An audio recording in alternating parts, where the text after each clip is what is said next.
कुक्षिरत्नं शब्दजी श्रीराजचन्द्र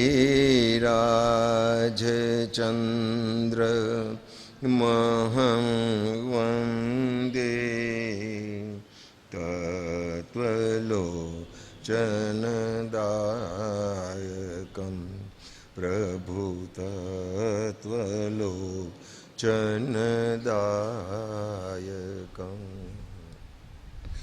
अर्हन्तो भगवन्त इन्द्रमहिता सिद्धाश्च सिद्धि स्थिता आचार्याजिन शासनो नतिकरा पूजा उपाध्यायकां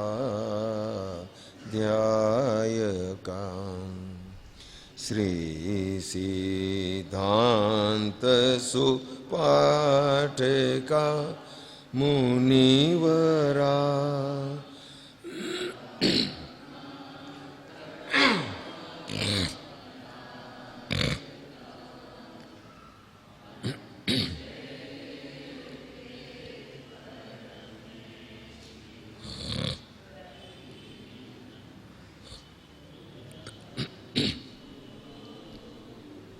मंगलम कुर्वन्तु वो मंगलम केवल करुणामूर्ति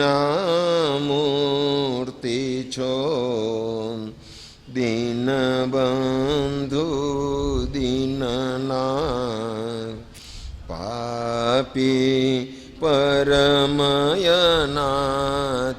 छूं ग्रहो प्रभुजी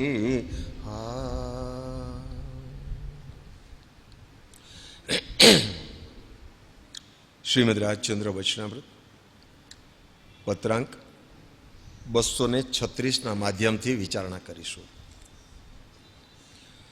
પત્ર અંબાલાલભાઈને લખ્યો છે. પાના નંબર 280, પત્રાંક 236. પત્ર અંબાલાલભાઈને લખાયેલો છે.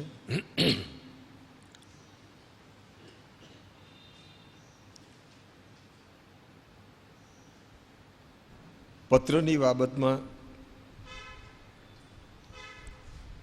વ્યવહાર પણ શીખવા મળે એવું છે અને અધ્યાત્મ પણ શીખવા મળે એવું છે. જ્યાં સુધી જીવની પોતાની તૈયારી થતી નથી અને જ્યાં સુધી જીવને યથાયોગ્ય યોગ મળતો નથી ત્યાં સુધી પરિભ્રમણનો અંત આવતો નથી. આ મુખ્ય ધ્વનિ આ પત્રની અંદરમાં છે. જોઈએ આપણે. મુંબઈ, ચૈત્ર સુદ પૂનમ, ગુરુ 1947. સુગ્નભાઈ શ્રી અંબાલાલ, અહીં કુશળતા છે. તમારું કુશળ પત્ર સંપ્રાપ્ત થયું. રતલામથી વળતા તમે અહીં આવવા ઈચ્છો છો તે ઈચ્છામાં મારી સંમતિ છે. ત્યાંથી વિદાય થવાનો દિવસ ચોક્કસ થયે અહીં દુકાન પર ખબર લખશો. તમે અહીં આવો ત્યારે તમારો અમારા વિશે જે કંઈ પરમાર્થ પ્રેમ છે તે જેમ બને તેમ ઓછો પ્રગટ થાય તેમ કરશો.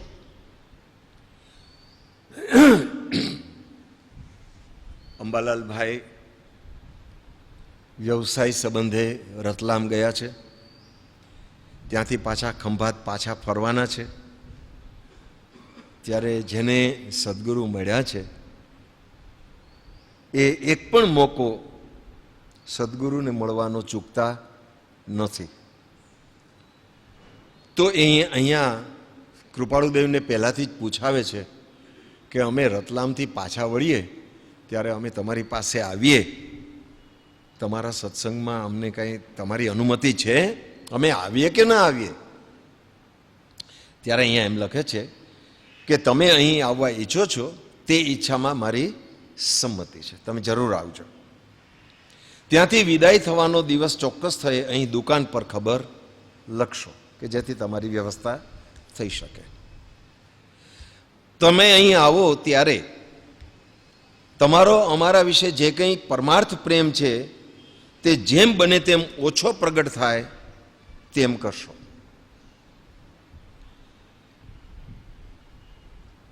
આપણે જોઈએ છીએ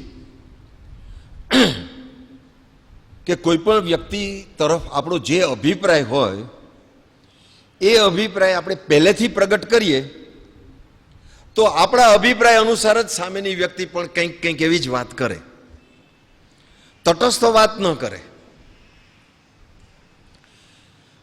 તટસ્થ વાત સાંભળવા માટે આપણો કોઈ અભિપ્રાય પહેલાં જણાવીએ નહીં તો અન્ય વ્યક્તિ પ્રત્યેનો એમનો જે તટસ્થ અભિપ્રાય છે એ આપણા સમજવામાં આવે.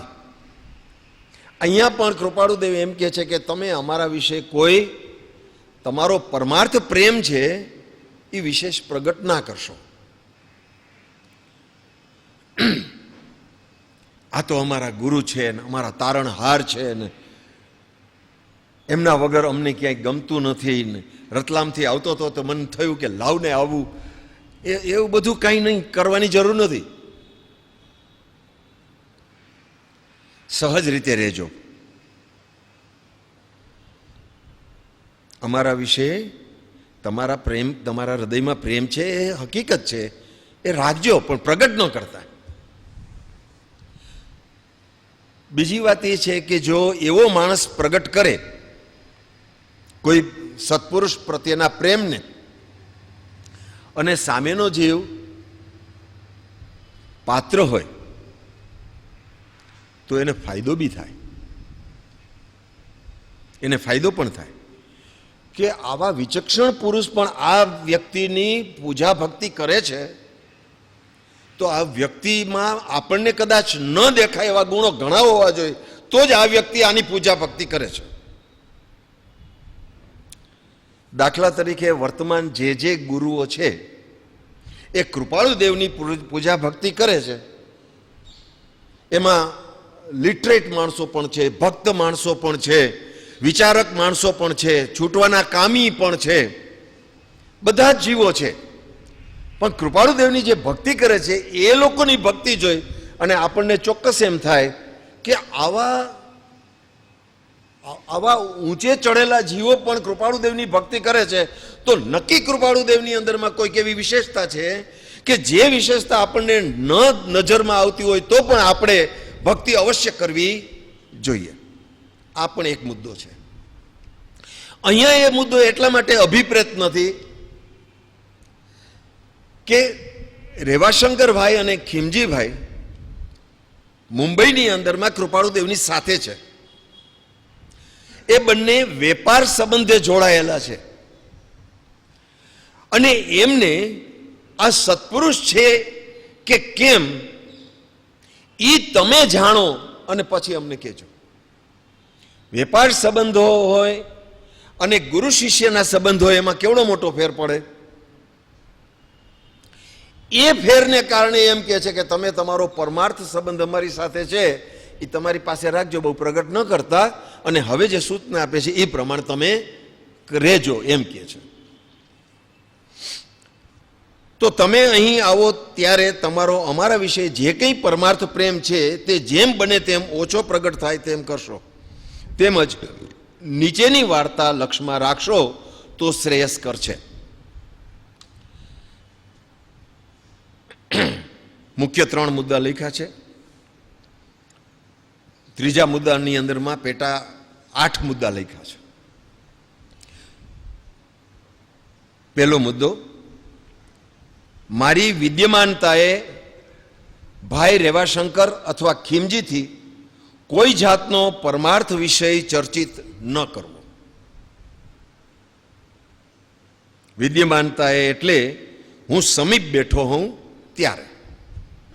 મારી હાજરીમાં રેવાશંકરભાઈ કે ખીમજીભાઈની સાથે પરમાર્થ વિશે કોઈ ચર્ચા તમારે કરવી નહીં. આ એક સૂચના. આપણને પણ એવો અનુભવ છે, કોઈ વિશેષ વ્યક્તિની હાજરીમાં આપણે આપણું પૂરેપૂરું દિલ ના ખોલી શકીએ.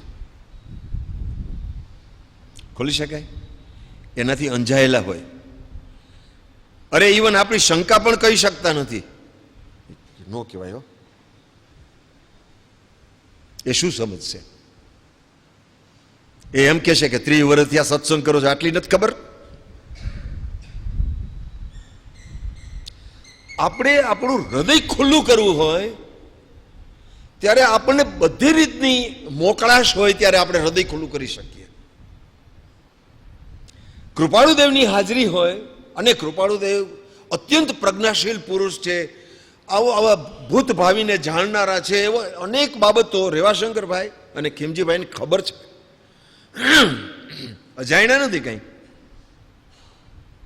એમની હાજરીમાં કોઈ પરમાર્થ વિષયની ચર્ચા થાય તો એ ચર્ચાને કેવો વળાંક નીકળે? કૃપાળુદેવ જેમ માને છે એવી રીતની જ વાતો નીકળે. એ પ્રવાહમાં જ તણાવવાનું બને. સ્વતંત્ર અભિપ્રાય પ્રગટ ન થાય. મૂલ્ય શેનું છે? અન્યના અભિપ્રાયમાં તણાવવાનું મૂલ્ય છે કે સ્વતંત્ર અભિપ્રાયથી કાર્ય કરવાનું મૂલ્ય છે? શું છે? બોલો તો ખરા, કોક તો બોલો. સ્વતંત્ર અભિપ્રાયથી આપણે વસ્તુ સ્થિતિને, તત્વ સ્વરૂપને, ધર્મને યથાર્થ માનીએ અને કરીએ એનું મૂલ્ય વધારે છે. કોક કે અને આપણે કર્યા કરવું પડે એનું મૂલ્ય વધારે નથી. તો અહીંયા એ પેલી ના પાડી છે. બીજી વાત, મારી અવિદ્યમાનતાએ તેઓથી પરમાર્થ વિષય ગંભીરતાપૂર્વક બને તો જરૂર ચર્ચિત કરવો. એટલે પરમાર્થ વિષયમાં ખીમજીભાઈ અને રેવાશંકરભાઈનો અંતરંગ અભિપ્રાય શું છે એ વિષય ચોક્કસ તમારે ચર્ચિત કરવો, વિચારવો, એમની સાથે વિચારણા કરવી, જરૂર ચર્ચિત કરવો. પાછો વધારાની સૂચના આપે છે, કોઈ વખતે રેવાશંકરથી અને કોઈ વખતે ખીમજીથી. બે જણા ભેગા હોય ત્યારે નહીં. આ જ કારણ છે.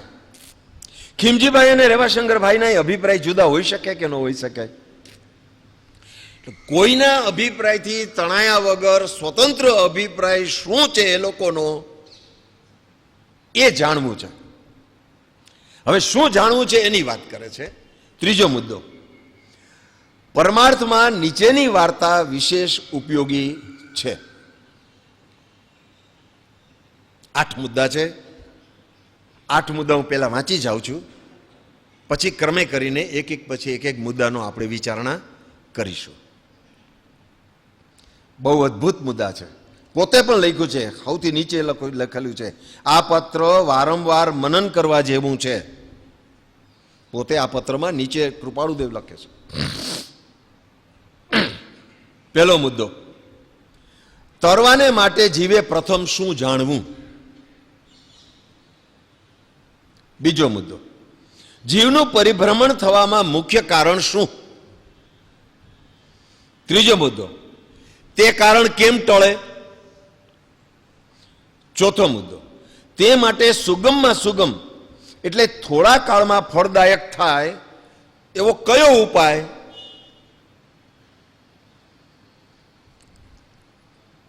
તે માટે સુગમમાં સુગમ એટલે થોડા કાળમાં ફળદાયક થાય એવો કયો ઉપાય?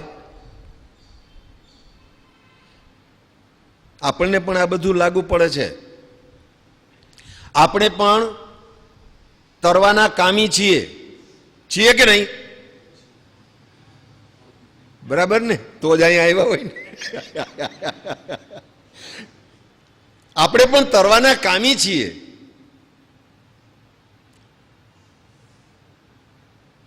સૌથી પ્રથમ શું કરવું એ વાત કરે છે. અને જીવને પરિભ્રમણનું કારણ શું, એ કારણ કેમ ટળે, અને સુગમમાં સુગમ અને થોડા કાળની અંદરમાં એ કારણ ફળદાયક થાય, એ ક્રિયા ફળદાયક થાય, છૂટવાનું બને, અંતરમાંથી છૂટવાનો રણકાર પ્રાપ્ત થાય, એવું કંઈ છે તમારા ધ્યાનમાં? એવો કોઈ ઉપાય છે? એમ કહે છે. પાંચમું, ચોથા પ્રશ્નના જવાબમાં કંઈક આવશે એટલે પાંચમો પ્રશ્ન કૃપાળુદેવે મૂક્યો છે.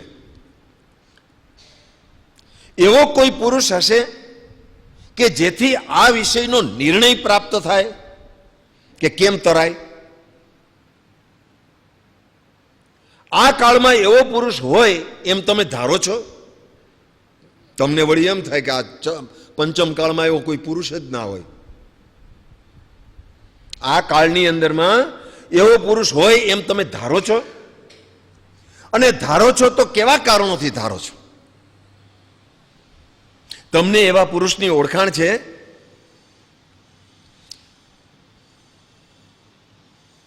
એવો પુરુષ તમારી નજરમાં કોઈ આવ્યો છે? આવા પુરુષના કંઈ લક્ષણ હોય કે કેમ, કે જેથી કરીને ઓળખાય? હાલ એવો પુરુષ આપણને કયા ઉપાયે પ્રાપ્ત હોઈ શકે? કન્ક્લુઝન એમ આવે કે આવો કોઈ પુરુષ હોય તો સુગમમાં સુગમ અને જલ્દી આ કામ થાય. તો આવો પુરુષ જો પ્રાપ્ત કરવો હોય તો કયા ઉપાય થાય? છઠ્ઠું, જો અમારા સંબંધી કંઈ પ્રસંગ આવે તો પૂછવું કે મોક્ષ માર્ગની એમને પ્રાપ્તિ છે અમારા વિશે.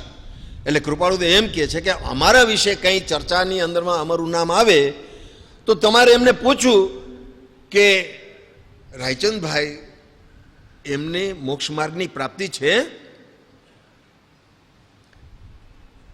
એવી નિશંકતા તમને છે? આ પુરુષ મોક્ષ માર્ગનો જાણકાર છે એવી તમને અંતરમાં ખાતરી છે, ભરોસો છે? ધાકડે ધાકડે સ્વીકારો છો કે ના ના આ પુરુષ મોક્ષ માર્ગનો દાતા છે? અને હોય તો શું કારણોને લઈને? પ્રવૃત્તિવાળી દશામાં વર્તતા હોય તો પૂછવું કે એ વિશે તમને વિકલ્પ નથી આવતો? એમને સર્વ પ્રકારે નિષ્પૃતા હશે કે કેમ? આ સત્પુરુષના ગુણો બતાવ્યા છે. કોઈ જાતના સિદ્ધિ જોગ હશે કે કેમ? એ પણ જાણવું છે કે અલ્ટિમેટલી સિદ્ધિ જોગ તરફ જો લક્ષ્ય હશે તો અમારી પાસે સિદ્ધિ જોગ વપરાવાનું ગમે તેથી આવશે. બીજું, સિદ્ધિ જોગથી ધર્મ થાય એવી અંતરમાં એ લોકોને કંઈક એનો અભિપ્રાય એવી રીતે છે. ધર્મ કેવી રીતે થાય? સિદ્ધિ જોગથી થાય? બહારની રીધિ સિદ્ધિથી થાય? જેનામાં એ અભિપ્રાય છે કે નહીં એ પાકું કરીએ એટલા માટે અહીંયા આ પ્રશ્ન કર્યો છે કે તમે પૂછજો. કૃપાળુદેવ નથી પૂછી શકતા? કૃપાળુદેવ પૂછવા ધારે પૂછી શકે કે નહીં? કે તમને એમ લાગે છે કે સિદ્ધિ જોગથી ધર્મ મળે? તો હું જવાબ આપે? કૃપાળુદેવ નથી જવાબ આપે, ના સાહેબ રીતિ સિદ્ધિથી જો કઈ ધર્મ ન હોય. અંતરનો અભિપ્રાય બદલાય હોય તો એ મહત્વનું છે. સાતમો મુદ્દો, સત્પુરુષની પ્રાપ્તિ થયે જીવને માર્ગ ન મળે એમ બને કે કેમ? માની લ્યો સત્પુરુષની પ્રાપ્તિ થઈ. આ પ્રશ્ન ઘણીવાર આપણને થાય. આપણને સત્પુરુષની પ્રાપ્તિ થઈ છે કે કેમ? અત્યારે નથી વિચારવું, એનો ક્રમમાં આવશે ત્યારે વિચારીશ. સત્પુરુષની પ્રાપ્તિ થઈ કેને કહેવાય? જીવને માર્ગ ન મળે એવું બને? એમ બને તો તેનું શું કારણ? જો જીવની અયોગ્યતા જણાવવામાં આવે તો તે અયોગ્યતા કયા વિષયની, કઈ જાતની અયોગ્યતા છે કે સામે સત્પુરુષ છે છતાં ધર્મ અંગીકાર થઈ શકતો નથી? જેને જેને સમ્યક દર્શન નથી થયું તેણે આ વાત વિચારવી જરૂર છે. જેને જેને સમ્યક દર્શન નથી થયું તેણે આ વાત અતિશય ગંભીરતાથી વિચારવી જરૂરી છે કે સત્પુરુષ મળ્યા છે આપણે એમ કહીએ છીએ, અને પ્રશ્નના જવાબમાં આપણે પણ એમ જ કહીએ છીએ કે જીવની પાત્રતા નથી, જીવની અયોગ્યતા છે. પણ પછીની જે વાત છે ને એ વિચારણામાં આવતી નથી કે કયા પ્રકારની અયોગ્યતા છે, એ અયોગ્યતા કેમ ટાળી શકાય કે જેથી કરીને સત્પુરુષના યોગે સમ્યક દર્શનની પ્રાપ્તિ અવશ્ય થાય. આપણે ક્યાં અટક્યા છીએ? સત્સંગ નથી કરતા? સત્સંગ કરીએ છીએ નથી કરતા? ભક્તિ કરીએ છીએ નથી કરતા? કશાયો ઓછા થયા? આપણી કઈ પ્રકારની અયોગ્યતા છે એ વિચારવું. 8મો મુદ્દો, ખીમજીને પ્રશ્ન કરવું કે તમને એમ લાગે છે કે આ પુરુષના સંગે યોગ્યતા આવીએ તેની પાસેથી જ્ઞાન પ્રાપ્તિ થાય, જ્ઞાન પ્રાપ્તિ હોય? 8 મુદ્દાની અંદરમાં એવા પ્રશ્નો મૂક્યા છે કે જે પ્રશ્નો સમગ્ર મુમુક્ષુ જગતને લાગુ પડે છે.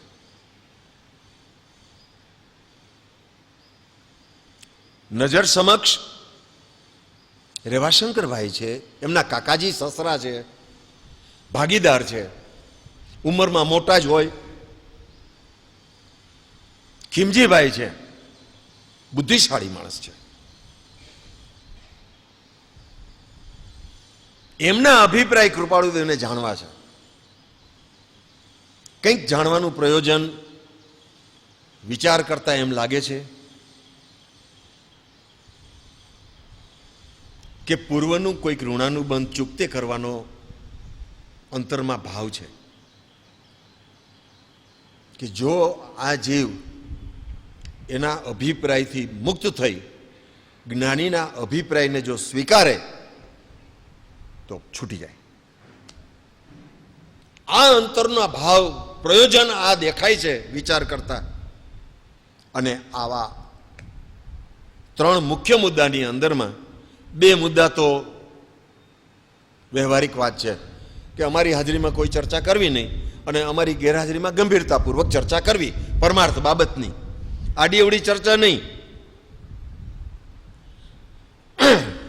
આમાં એક પણ પ્રશ્નની અંદરમાં એવો વાત નથી કરી કે અંબાલાલભાઈ શું માને છે એ તમે કહેજો. આ 8 પ્રશ્નો આપણે વાંચ્યા, એની અંદરમાં એક પણ બાબતની અંદરમાં એવી પ્રગટ વાત નથી આવી કે અંબાલાલ તમે અમારા વિશે શું માનો છો એ તમે એને કહેજો. જીવનો પોતાનો અભિપ્રાય ઉત્પન્ન થવો જોઈએ. થોડીક વિચારણા સમય અનુસાર લઈએ. તરવાને માટે જીવે પ્રથમ શું જાણવું? તરવું છે એ વાત તો નક્કી છે, એમ તમે કીધું ને હમણાં. તરવું છે એ તો વાત નક્કી છે.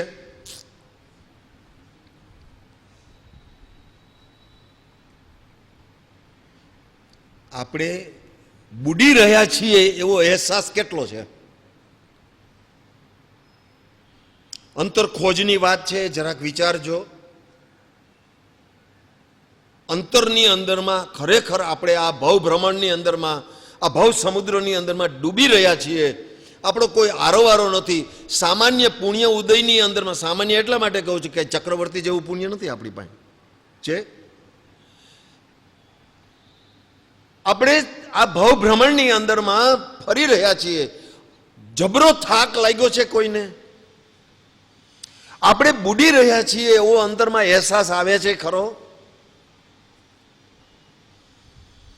જેને તરવું છે એને પહેલા હું બુડું છું એવો ખ્યાલ તો આવવો જોઈએ ને.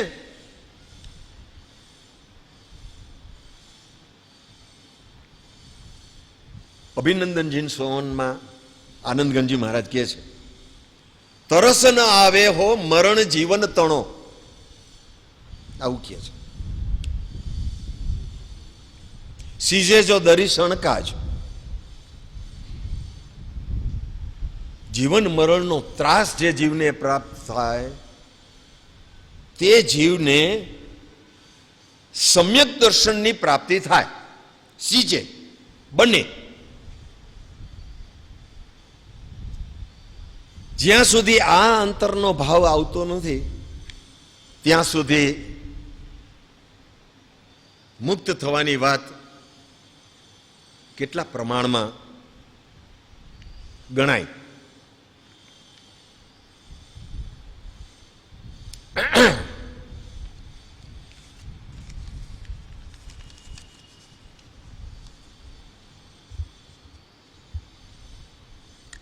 કૃપાળુદેવ 213 પત્રમાં લખે છે,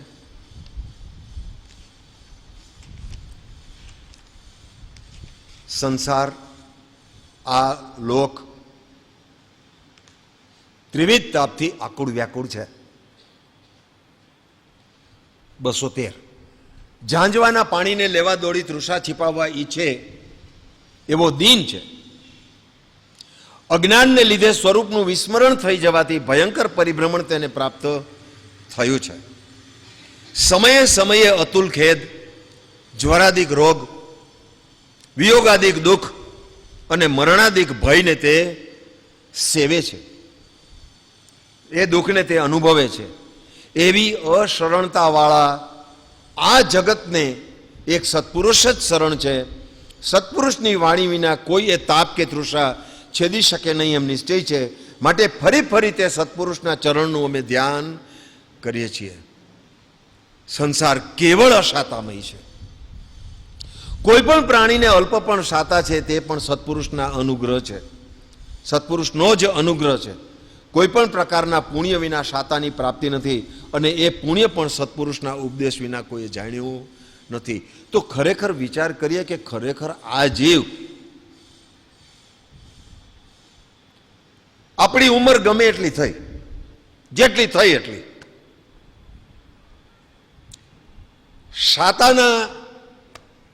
શાતાનો કાળ કેટલો ને અશાતાનો કાળ કેટલો?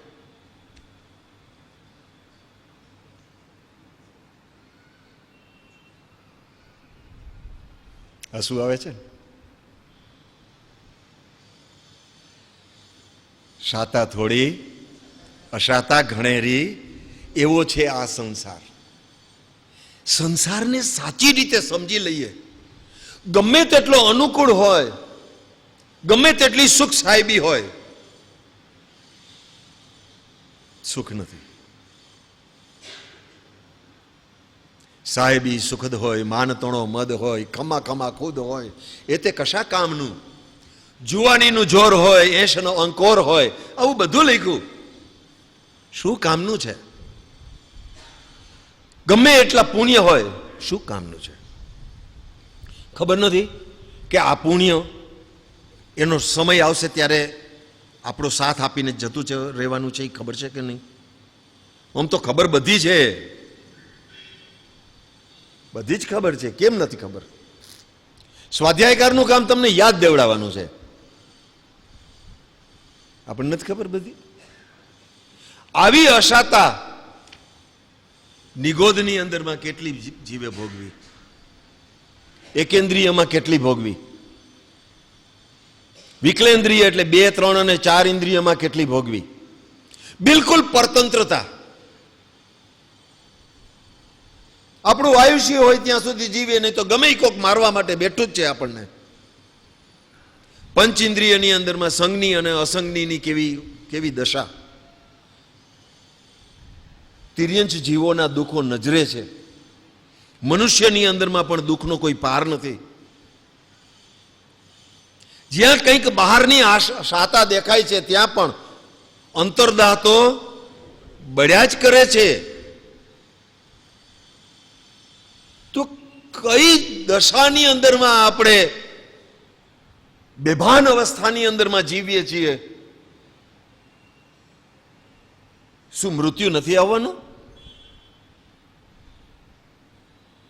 ત્યારે અહીંયા એમ કે છે કે જો ખરેખર સંસારનું સ્વરૂપ યથાર્થ સમજાયું હોય અને એ સંસારનું સ્વરૂપ કેવળ અને એકાંતે દુઃખમય લાગ્યું હોય અને આ જીવ સંસારથી છૂટવાનો અંતરમાંથી સાચો અને પ્રમાણિક નિર્ણય કર્યો હોય, એ પહેલી જરૂરત છે. તરવા માટે જીવે પ્રથમ શું જાણવું? છૂટવાની તીવ્ર જિજ્ઞાસા હોવી જોઈએ.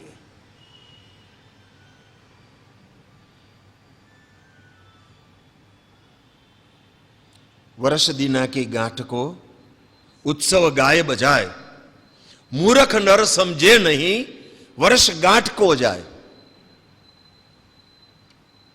અહીંયા તો કેટલાય ભાવ ચાલ્યા ગયા, અનંતા ભાવ ચાલ્યા ગયા.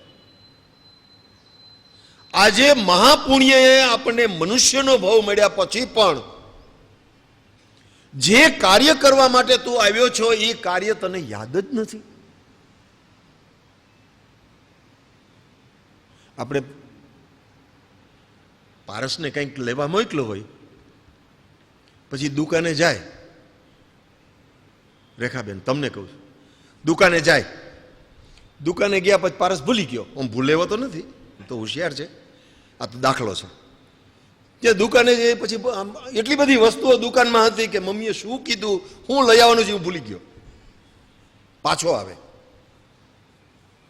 તમને કહે કે તમને મોકલો તો આ પૈસા દઈને, પણ શું લઈ આવવાનું હતું એ જ હું ભૂલી ગયો. તો તમે શું કહ્યું?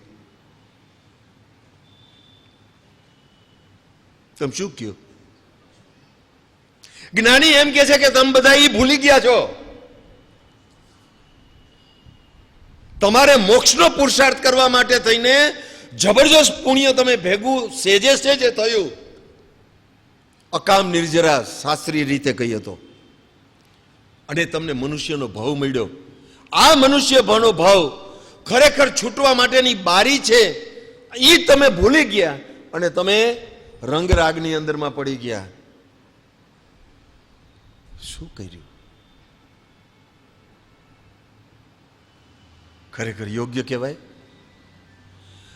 તો આ વિચારણાને ઊંડી એવા પ્રકારે વિચારણા કરવી કે એક નિર્ણય ઉપર આપણે આવી શકીએ કે ના, હવેના જેટલા વર્ષ છે, અનંત ભાવની જવા દો, આપણને ખબર નથી, જ્ઞાની કહે છે એટલે આપણે હૈસો હૈસો કરીએ છીએ કે આ વાત હૈસે. વર્તમાન ભાવના કેટલા વર્ષો ગયા? કેટલા વર્ષ ગયા? 73મું મને હાલે છે. આમાં કેટલાય મારાથી મોટા છે, કેટલાય નાના છે. હવે કેટલા વર્ષ આપણા હાથમાં? હાલો નાના મોટાની વાત જવા દઈ, આપણા હાથમાં કેટલા વર્ષ એ ખબર નથી. જેને મૃત્યુ સાથે મિત્રતા હોય, જે મૃત્યુથી ભાગી છૂટી શકે તેમ હોય, અથવા હું નહીં જ મરું એવું જેને હોય, તે ભલે નિરાંતે સૂવે, ભલે સુખે સૂવે. આપણામાંથી કોઈને આ ત્રણમાંથી એકેય વાત મંજૂર નથી. તો આપણે વિસ્મરણ થાય એવી કોઈ દશા આપણે પ્રગટ રહેવી જોઈએ નહીં.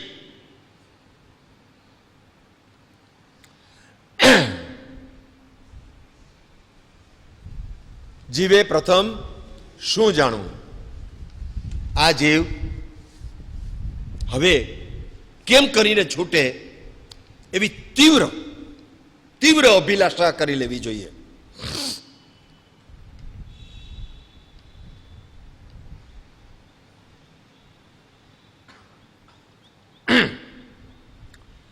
જીવનું પરિભ્રમણ, બીજો મુદ્દો, જીવનું પરિભ્રમણ થવામાં મુખ્ય કારણ શું? બોલો.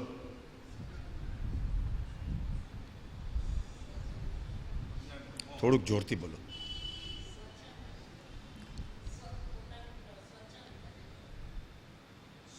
સ્વચ્છંદ અને પ્રતિબંધ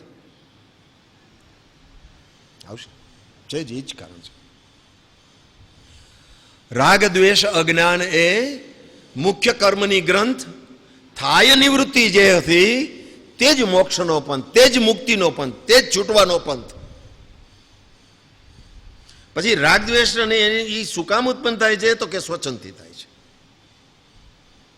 જ્ઞાની પુરુષોએ જે કંઈ કીધું છે એનું કીધેલું આપણા મત અનુસાર જો મેચ થતું હોય તો આપણે સ્વીકારીએ, અને એનું કીધેલું આપણા મત સાથે મેચ ન થતું હોય તો આપણે સ્વીકારીએ નહીં.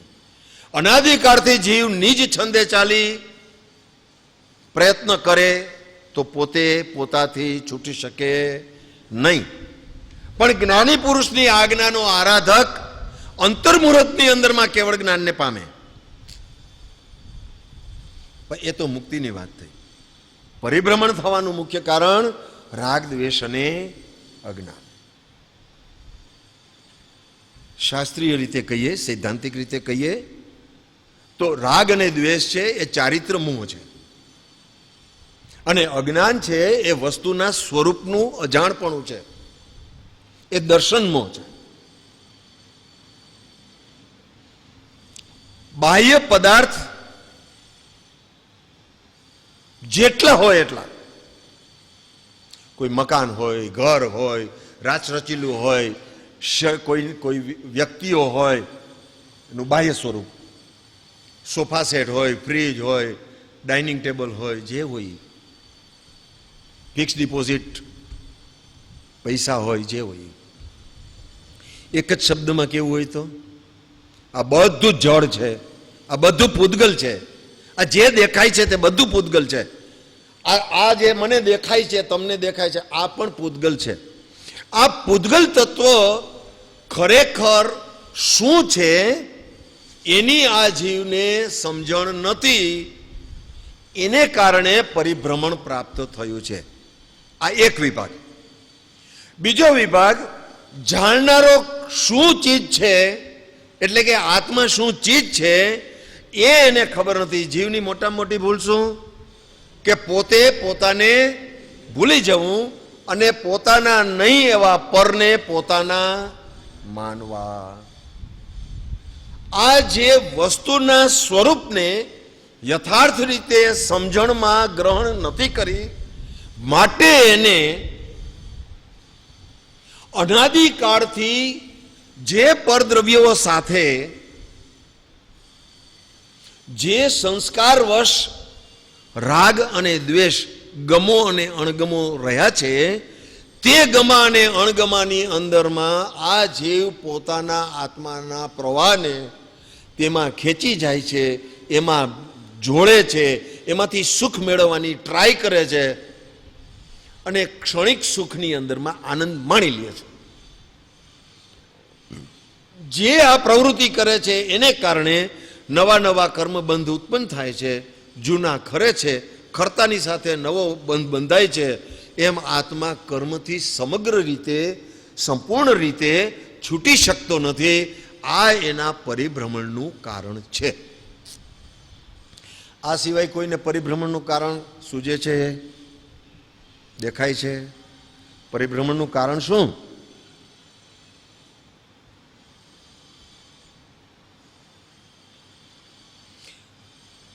આ જીવનો મૂળભૂત જે સ્વભાવ છે તે સુખ સ્વભાવ છે, શાંત સ્વભાવ છે.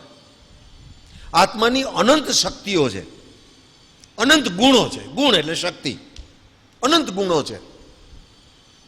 એમાં જાણવાનો ગુણ છે, જોવાનો ગુણ છે, જે જુએ એની અંદરમાં રમણ કરવાનો ગુણ છે, એની અંદરમાં પ્રવૃત્તિ કરવાનો ગુણ છે, પોતાની અંદરમાં રમણીયતાનો ગુણ પણ છે. રમણીયતા એટલે ચારિત્ર, ખોટું ચારિત્ર, સાચું ચારિત્ર. સમજાણું? હા. જેમ આત્માની અંદરમાં સ્વભાવ છે એમ વિભાવ પણ છે. અંતરની શક્તિ વૈભાવિક સ્વરૂપે પણ વપરાય છે અને સ્વભાવ સ્વરૂપમાં પણ વપરાય છે. સૈદ્ધાંતિક રીતે જો વિચાર કરીએ, સાદી વાતમાં વિચાર કરી લીધો કે રાગ દ્વેષ અજ્ઞાન એ મુખ્ય કર્મની ગ્રંથ. સૈદ્ધાંતિક રીતે વિચાર કરીએ તો શું પોતાના સમગ્ર ગુણોની શક્તિને વૈભાવિક રૂપની અંદરમાં અત્યાર સુધી વાપરી એ એના પરિભ્રમણનું કારણ છે. સ્વભાવની અંદરમાં એ શક્તિનો ઉપયોગ ક્યારેય થયો નથી. જ્ઞાની પુરુષો કહે છે કે તું જ્ઞાયક સ્વભાવી છો. આપણે કદી જ્ઞાન સ્વરૂપ હું છું એવું અનુભવમાં લેવાની ટ્રાય કરી? જ્ઞાન સતત વપરાય છે. આપણી કોઈ પણ પ્રકારની પ્રવૃત્તિની અંદરમાં જ્ઞાનની ગેરહાજરી નથી. અને છતાં આ જે કંઈ થાય છે ને એની અંદરમાં આત્માનો ઉપયોગ રમે છે બહારમાં. પણ આ જે હું જાણું છું એ જાણનાર એમાં કાંઈ ઉપયોગ આવતો નથી. આત્મસિદ્ધિમાં શું લખ્યું? જાણનાર તે માન નહીં, કહીએ કેવું જ્ઞાન. તો પરિભ્રમણ થવાનું કારણ પર તરફ અંતરમાં એક પ્રકારની આસક્તિ ભાવ છે. ગમવાનો ને ન ગમવાનો એક ભાવ પડ્યો છે. કોઈ વસ્તુ તો ગમવા ન ગમવા રૂપ છે જ નહીં. વસ્તુ તો વસ્તુ છે, એ જેમ છે તેમ છે. અને તારી પ્રવૃત્તિની અંદરમાં એ જેમ છે એનો સ્વીકાર કરવો એટલી જ તારી સત્તા છે. એથી વધારાની કોઈ સત્તા નથી. જે કોઈ વધારાની સત્તા તું વાપરે છે એ તારું અજ્ઞાન છે. અને અજ્ઞાનને કારણે પરિભ્રમણ છે. પ્રભુશ્રીએ એમ કહ્યું કે પરથી ખસ, સ્વમાં વસ, આટલું કરતો બસ. પણ આવા કઈ 3 શબ્દો એમ જલ્દી અંદરમાં આવી જાય એવું કઈ બનતું નથી. ત્રીજો મુદ્દો, તે કારણ કેમ ટળે? તે કારણ કેમ ટળે? કારણ 2 કયા? રાગ દ્વેષ અને હેતુ કયા? રાગ દ્વેષ થવાનું કારણ અજ્ઞાન.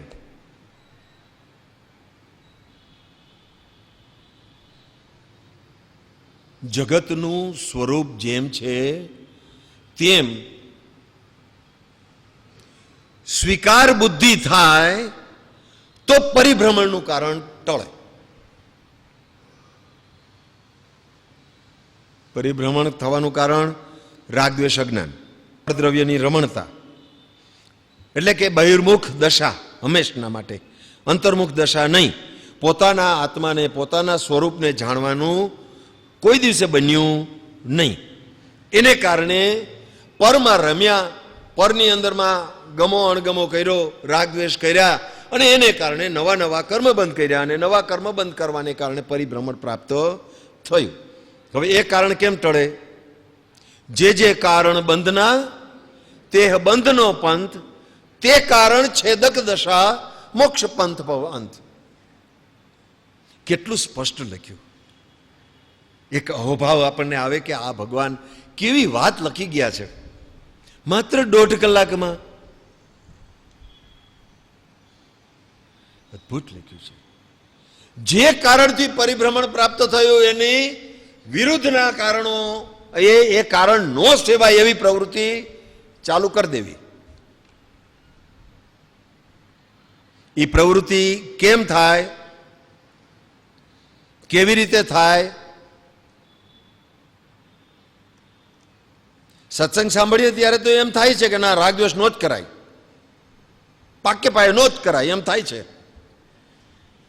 પણ અહીંયાથી નીચે ઉતરીને જેવા ચંપલ પહેરીએ, અને એમાંય ભાગ્યો કે આપણા ચંપલ મળ્યા નહીં, ક્યાંક કોક લઈ ગયું, પછી આપણી દશા હું અહીંયા હું સાંભળ્યું એ તરત એક જ સેકન્ડની અંદરમાં વાઇપ ઓફ, એક સેકન્ડમાં બધું ભૂલાઈ ગયું અને ચંપલની અંદરમાં જીવ ચોંટી ગયો. ક્યાં છે ક્યાં છે? આમ તો પોતે જ ભૂલી ગયો હોય ક્યાં ઉતાર્યા, ક્યાંક બીજે ઉતાર્યા હોય ને ગોતતો હોય અહીંયા. જાણીએ છીએ કે રાગદ્વેષ ન કરાય, જાણીએ છીએ કે ક્રોધમાન માયાલોભ ન કરાય, અને છતાં પ્રસંગ આવે આપણે ટકી શકતા નથી. જ્યારે પ્રસંગ આવે ત્યારે આપણે જાણેલું બધું જ ચૂકાઈ જાય છે. જાણ્યું કેને કહેવાય? જ્ઞાન કેને કહેવાય? જ્ઞાન તો તેને કહેવાય કે જે સમયે હાજર થાય અને રાગદ્વેષ થવા ન દે, એનું નામ જ્ઞાન છે. ઇન્ફોર્મેશનથી રાગદ્વેષ અટકે નહીં. માહિતી ભેગી કરીએ છીએ આપણે, માહિતી. જ્ઞાન પંચમીમાં ચારેય મુદ્દા કીધા હતા, યાદ હોય તો.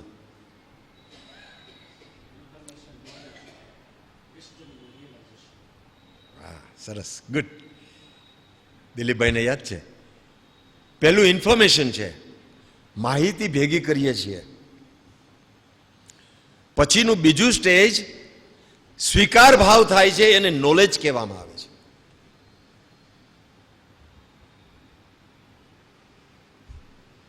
આત્માનંદજી વારંવાર બોલે છે, એને નોલેજ કહેવામાં આવે છે. એમાં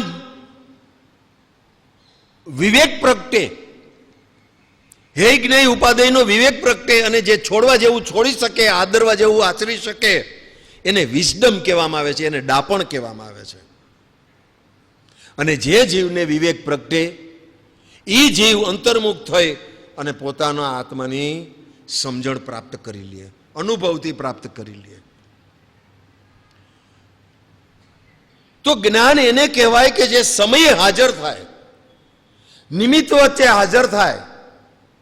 આ જીવ સમયે સમયે ચૂકી જાય છે અને પડતી વૃત્તિને સ્થિર કરે એવો કોઈ આધાર એને હજી સુધી હાથમાં ઝાયલો નથી.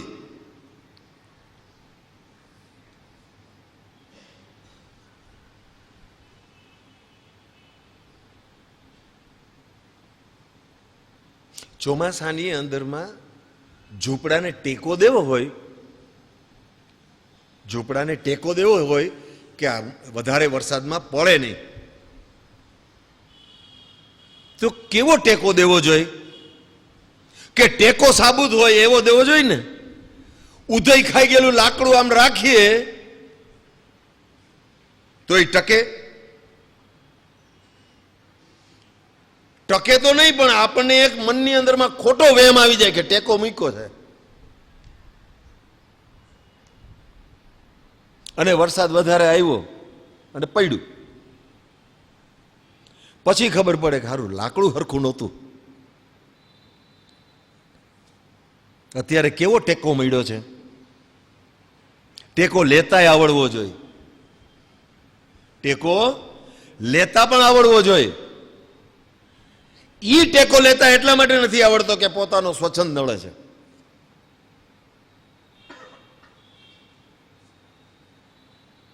છોડો, છૂટવા માટેની બધી જ તૈયારી અંતરથી ચાલુ કરો, અંતરમાંથી, કે મારે છૂટવું હોય તો મારે શું કરવું.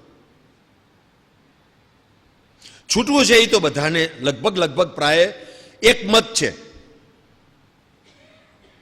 પણ અંદરના દોષ એટલા છે કે છૂટાતું નથી.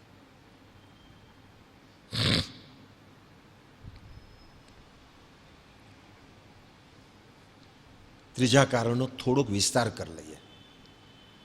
ઉતાવળ નથી કે આપણે બધું પૂરું કરી નાખીએ. વાતને કન્વિન્સ થઈ જાય, વાત આપણી હૃદયમાં ઉતરી જાય, એ પ્રમાણે વાતને બરાબર પકડીએ.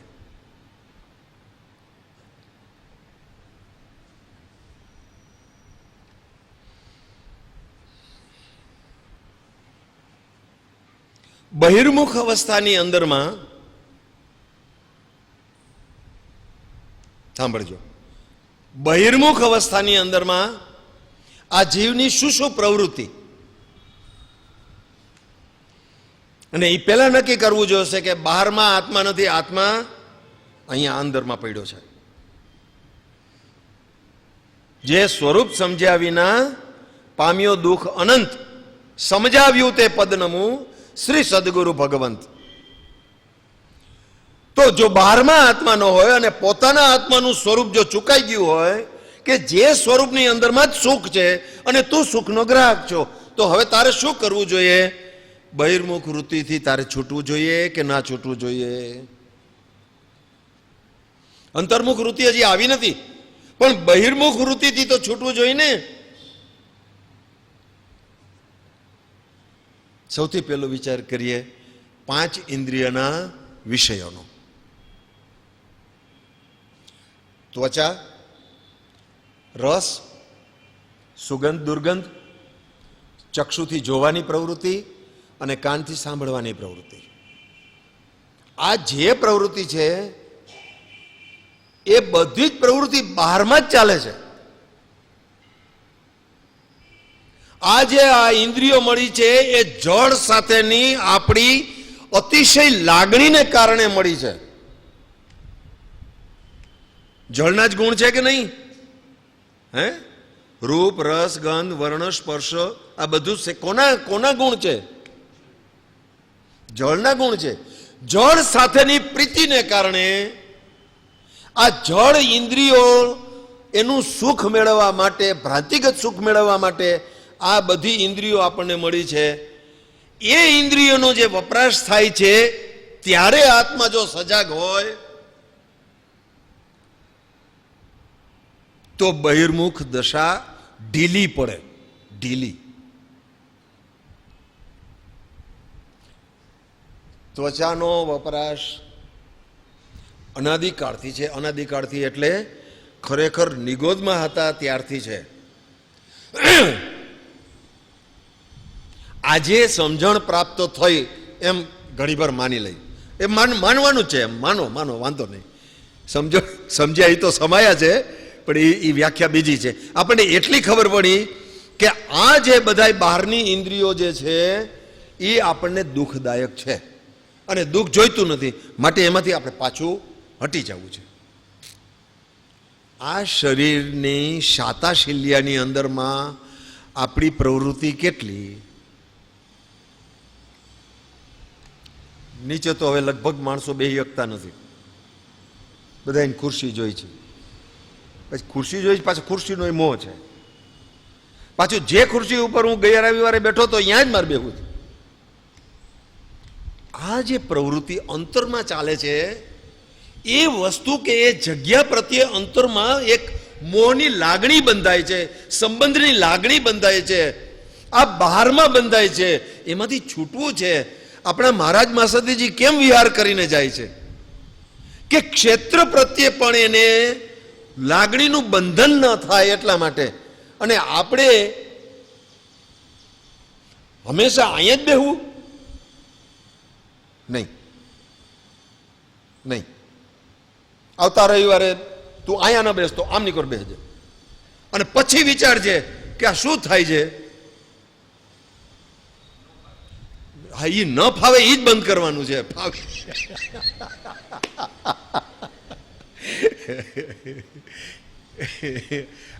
અત્યાર સુધી જે આ ફાવે એ જે વાત છે ને, એટલે જ આપણના દોષ આપણને દેખાતા નથી. શાતાશિલ્યાપણું છે. એક પણ જાતના વ્રત આપણને ગમતા નથી. આ દેહની સંભાળ એટલી બધી છે, એક પણ જાતના.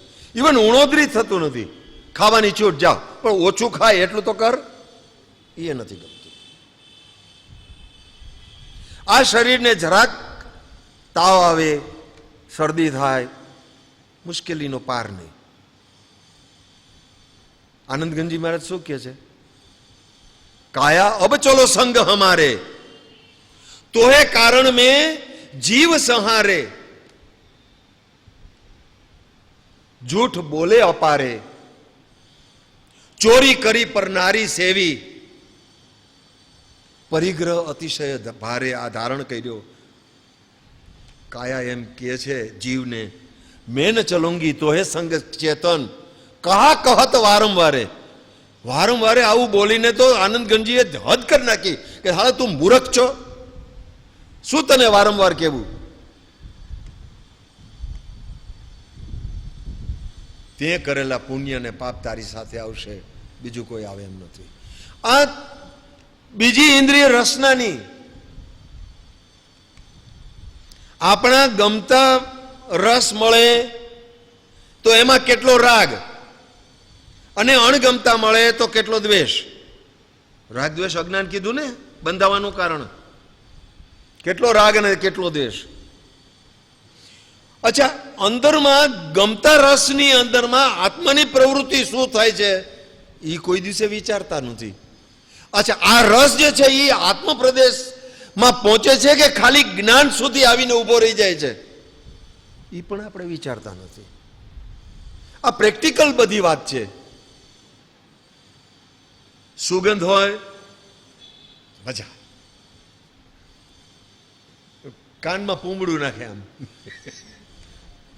લગ્ન કરવા જાય તો કેટલા બધા સ્પ્રે છાંટીને જાય. અરે આ શરીર અશુચિની ખાણ છે. આ શરીરની અંદરમાં જીભ ઉપરમાં ગયા પછી જો બહાર નીકળે તો ગમે એટલી મૂલ્યવાન વસ્તુ હોય, 400 રૂપિયા કિલો, મને યાદ છે બરાબર, આપણા તમારા સસરાજી વજુભાઈ ખોખાણી એ કે 400 રૂપિયા વાળી મીઠાઈ ખાધી અને ગળેથી પાછી વળી બહાર નીકળી ગઈ. પછી એના તરફ આપણો ભાવ કેવો, અરે આ ઈ જ છે કે જે 1 સેકન્ડ પહેલા તે અંદરમાં નાખી હતી, મોઢામાં નાખી હતી, આ ઈ જ છે. જીવને વિચાર જ નથી. એવી જ રીતે આંખની વાત, શું કેવા કેવા દ્રશ્યો જોઈએ છીએ, ટીવી છે, સિનેમા છે, કેવા દ્રશ્યો જોઈએ છીએ. આ તો છાપામાં ઉઘાડા દ્રશ્યો આવે છે. આ દ્રશ્યો જોઈને આ આત્માના પરિણતિ કેવા પ્રકારે ઢળે છે જરાક કોક દી વિચાર કરીએ. પણ કોઈ વિચાર નથી. એમ નેમ ચાલે છે ગાડી. કદાચ એમ કહી શકાય કે બ્રેક વિનાની ગાડી છે.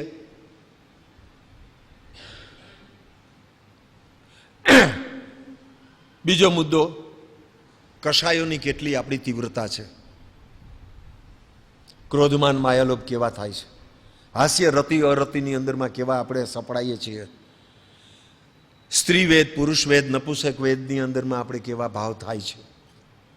પુરુષ વેદ એટલે સ્ત્રીને ભોગવવાની ઈચ્છા, સ્ત્રી વેદ એટલે પુરુષને ભોગવવાની ઈચ્છા. અંતરમાં આ બધા જ આત્માની અંદરમાં થતા પરિણામો છે અને એ વૈભાવિક પરિણામો છે. શુદ્ધ આત્માની અંદરમાં મલિનતા ઉત્પન્ન કરનારા ભાવો છે. આ ભાવો ઉપરમાં આપણો કોઈ કંટ્રોલ નહીં. આ શું ચાલે છે? અને આપણે છૂટવાની તીવ્ર અહીંયા જિજ્ઞાસા કરીને બેસીએ. જિજ્ઞાસા કરવી, ભાવ કરવો એ એક બાબત છે અને એને અનુરૂપ ક્રિયા કરવી એ બીજી બાબત છે. આ બે ક્રિયા ભેગી નહીં થાય, કોઈ દિવસે છૂટાશે નહીં. શાસ્ત્રમાં લખ્યું છે જ્ઞાન ક્રિયાભ્યામ મોક્ષ. બંને વસ્તુ સાથે જોઈશે. તો વિચાર કરી કરીને આ જીવ જે જગ્યાની અંદરમાં લપેટાયો છે, જે જગ્યાએ આકર્ષણથી બંધાય છે તે જગ્યાના વિશે વિચાર બરાબર કરીએ અને જીવને ગમે કે ન ગમે ત્યાંથી પાછો વાળી અને ભગવાનના બોધની અંદરમાં થોડો વખત શાંત રાખીએ. જ્યાં વિભાવ ભાવ ઉત્પન્ન થયો, જે કારણે વિભાવ ભાવ ઉત્પન્ન થયો, એ કારણ, એ જગ્યા, એ ક્ષેત્ર, એ નિમિત્ત છોડી અને કોઈક બીજો જ વિચાર કરવાનું ચાલુ કરીએ તો બચી શકાય. અત્યારે 3 મુદ્દા સુધી આટલું આપણે વિચાર કર્યો છે. સમય પૂરો થઈ ગયો છે. વળી પાછા ક્યારેક વિચારણામાં વાત લેશું. ઓમ શાંતિ. મહેશભાઈ